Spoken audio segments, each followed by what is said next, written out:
एकीकडे मनोज जरांगेंनी मराठा आरक्षण घेऊनच शांत बसणार असल्याचं म्हणत आंदोलनाची हाक दिली आहे, तर तिथंच लक्ष्मण हाकेंनी मनोज जरांगे पाटील यांना मुंबईमध्ये पाय ठेवू देणार नाही अशी भूमिका घेतली आहे। आम्ही मनोज जरांगेंचा गणपती मुंबईत जाऊ देणार नाही, त्याला अलीकडेच विसर्जन करायला लावू। ओबीसींची गावं आमची आहेत, ओबीसी वाड्या वस्त्या आहेत।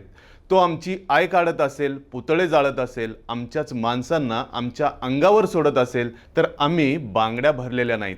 आम्ही रस्त्यावर उतरू। दादागिरीच्या जोरावर दहशत निर्माण करून आरक्षण मिळत नाही। दहशत निर्माण करणारी जात मागास असू शकत नाही। जरांगेंनी कितीही दहशत निर्माण केली तरी संविधानाने त्यांना आरक्षण भेटू शकत नाही। बोगस कुणबी सर्टिफिकेटद्वारे यांना ओबीसीतून आरक्षण मिळू शकत नाही। तसं झालं तर देशभरातील ओबीसी संपलेला असेल, असं वक्तव्य लक्ष्मण हाके यांनी केलंय, ज्यातून त्यांनी पुन्हा एकदा मराठा आरक्षणाविरोधात भूमिका घेतल्याचं दिसतंय। ऐन गणपतीत जरांगे मुंबईत आंदोलन करणार असल्याने अगोदरच या आंदोलनाकडे अनेकांचं लक्ष लागलेलं असताना लक्ष्मण हाके यांनी घेतलेल्या या भूमिकेमुळे मराठा आरक्षणाचा मुद्दा चांगलाच गाजणार असं दिसून येतंय।